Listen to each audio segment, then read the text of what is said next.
that is an absolute. Gonna get some ice cream. It is kind of a busy here today. Up here too, that's just fun. Alright, so I just got mine. I'll still go to work.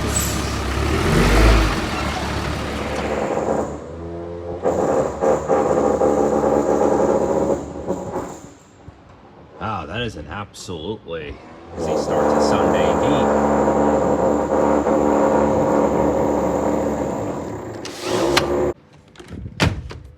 Right. Hey there, you guys. So it's 11:15 a.m. and today's Sunday, August the 3rd. Well, it's been a very nice, chill Sunday morning other than that. And it was relaxing. It was a good 10 hours sleep last night after the night before where I could only get 1 hour of sleep because of the kayaking that we did at the Bosphorus at sunrise. It was nice. It was super amazing. It was a blast and it was all the thrills. I enjoyed it. Especially that ending part where a few of the guys jumped on the boards to see if they could stand up. That was hilarious, but it was a whole lot of fun. Generally speaking, it was a whole lot of fun. And yes, in the description, I did address that we were in a group of 10. So we were 10 people, but one of the guys did have a dog on his board.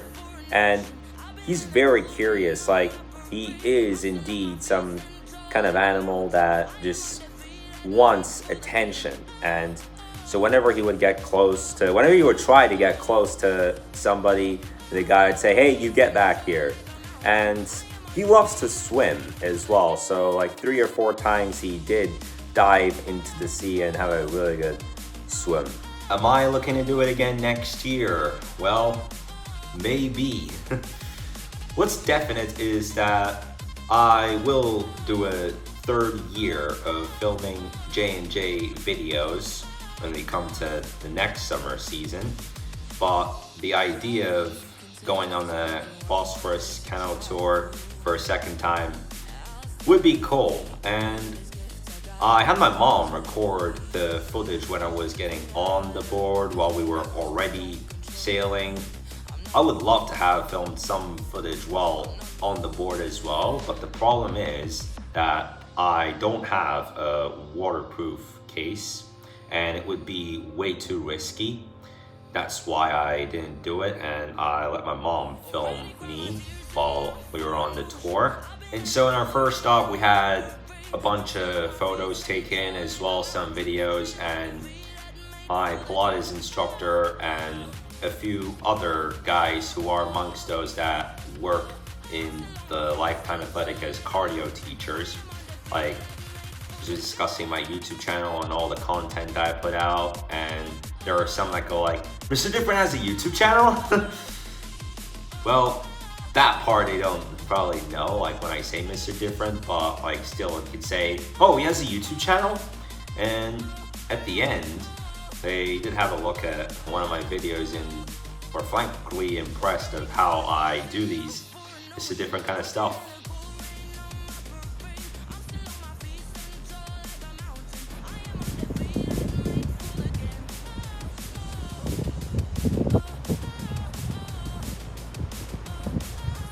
Well, I'm just gonna have a quick look at what happened here. You can see they've dug out the whole debris. There's still a whole lot to take care of, but this is basically the next step. Yes. Yeah, so that basically is just a clearance of every single bit of the demolition. Gonna get some ice cream. It is kind of a busy here today. So, but look at these. These are all the plush ice cream toys, especially that one with the Mickey Mouse ears, that one with the flower hand. Look at that. That's just, oh shit. That's weird. And this view up here too, that's just fun. Alright, so I just got mine. I was looking at those ice cream plush toys. And We're using this to carry a bunch of furniture up here. I guess that must be like a pink crib. Right, it's being lifted up just like that. Whole block of I'll still know it'll work. It's just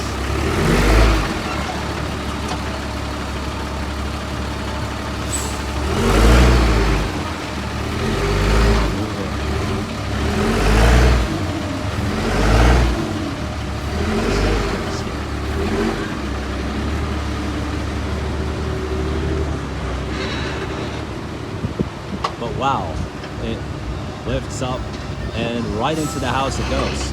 Still here, I guess it must be for collecting all of these rocks. I did honestly, like, today's Sunday, so if it's that, then I don't know how they would be working. Well, that's just one cool way to make your work life practically easier, just taking a shortcut.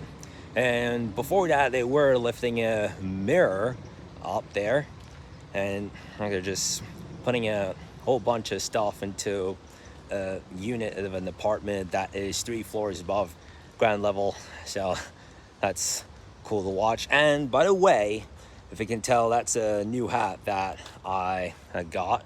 It's a hat from Levis. My dad came here yesterday evening at 9:40 p.m. I got in touch, and that was kind of late. Like, I would have said 8:40 p.m., but there are some days that the airport staff and the way that things worked turned out to be like Rotten Tomatoes. And I don't mean like the movie company either. Like, I mean actually Rotten Tomatoes. I'm not going to talk about that today because I don't need to. Though there have been 2 times in which I have had shitty experiences in airports. The first time being 2 years ago when I went to the San Francisco airport. The baggage claim, it was a big pile of elephant shit. And then it's been a month since I have been to Dalaman, the Hilton Hotel.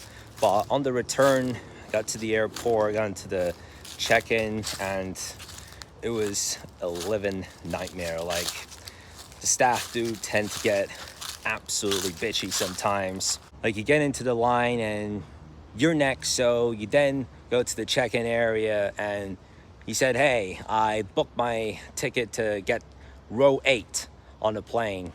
But then staff go and say, hey, you cannot sit at row 8. You're gonna have to sit at row 17. I'm like, what the heck? Because I already booked my ticket for row 8, but then they say, no, you're gonna have to sit at row 17. And so, like, there's a bunch of times that people, like, here's the thing. Certain people just get too much bullshit at places like airports, at bus stops, at train stations. And as well, in that manner, like, they just get crazy. They just get absolutely crazy to get home. Like, grow up. Like, if you're late to work or if you're late for a meeting, then okay. But other than that, like, there's just really no point. And that's just one of the crazy sides of being part of the problem when someone is being way too rushy at places like airports. Well, I used to be that kind of person as well. Believe me, I used to be that kind of guy. But in recent years, I grew up and now I am strongly against. Like, I hate that kind of character of a person.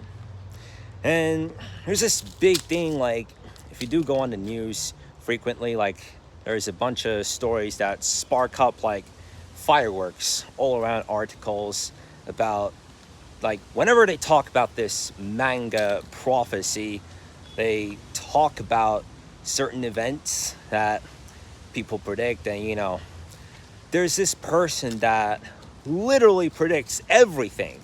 I'll talk to you about it. So there's a manga artist, Ryo Tatsuki, and she makes predictions such as she's made a book series called The Future I Saw.